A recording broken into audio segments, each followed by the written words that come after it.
Hi, this is Curator Sarah here at Edwards Place, and we are starting our third video on the herbs in our garden, and today we're going to talk about thyme. I've got some thyme laying there right behind me, a little bit hidden by the leaves. We are going to talk about some medicinal uses of thyme inside. We've got all our thyme leaves in here. We have them washed and dried. We're going to need to tear them off of the stem and break them up in the mortar and pestle so that we can get the best flavor, I guess, out of the thyme that we can. And when we do that, we're gonna start making some medicine with them. But thyme was used for some other things as well. So I am mashing up my thyme leaves in here. You can see I've got a nice little thyme mess around here. This is gonna release everything that's inside of the thyme leaves. And while I'm doing this, I have a pot of oil on the stove that I am heating up. We're gonna try two different ways today to make oil with thyme, and we are gonna compare them in a couple of weeks, and I'll talk more about that in a minute. But first I wanna tell you a little bit more about thyme. So obviously we know it today as something culinary, as with a lot of these herbs that we're talking about, we think about them in a culinary way anymore. But thyme is also really good for aromatic purposes.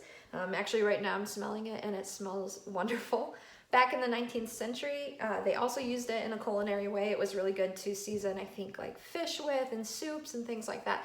But they also used it sometimes in an herb snuff. So it was kind of a medicinal type of snuff, like, you know, today we were thinking of like tobacco snuff. But they actually would use herbs in that way as well to kind of be an irritant for your nostrils as well. So when thyme is distilled into an oil, it actually can create a mild irritant for aches and pains that you have. So people would use it for what they said rheumatism, we call rheumatoid arthritis today. They would also use it for sprains.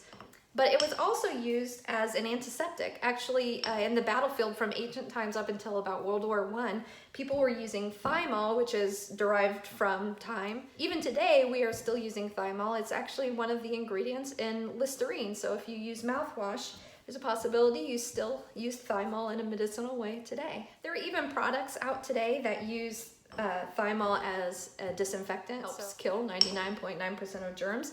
Kind of timely for the moment that we're in right now. After I do this, I'm going to put it into the oil. There's going to be two different types that I'm going to do, and I'm going to see which one I think works better. We are going to do one that is going to sit in oil with no heat. It's going to sit in oil for about 2 weeks. And then the other way to do it is the way I just mentioned before, that we're going to heat up oil on the stove and we're going to put it in, and that one is supposed to work, you know, somewhat immediately. You don't have to let it sit like you have to let the other one sit. So in the end of 2 weeks, when I do another video, I think that might be the video I do on rosemary. I'm also going to give you an update on the oils that we've made from our thyme, and we'll see which one turned out better. This is my oil I have made so far, the one that's going to sit for 2 weeks. And you can see the thyme floating around in there. I'm going to store that in a cool, dark place for the next couple weeks. But that is basically the whole way that we're going to be using thyme this week. Thank you guys for joining us, and I hope you come back next week when we're going to talk about oregano.